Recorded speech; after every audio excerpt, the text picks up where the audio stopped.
Hello viewers, in today's video I'm gonna show you how to see draft reels in Instagram. So first of all, open Instagram account.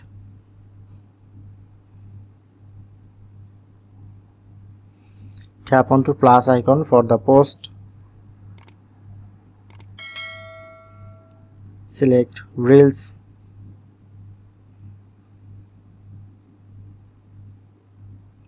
First time create a reels.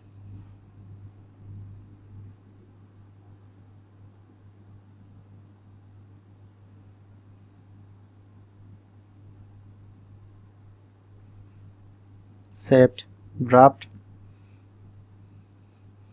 and tap onto draft option, and now you can easily check your draft reels.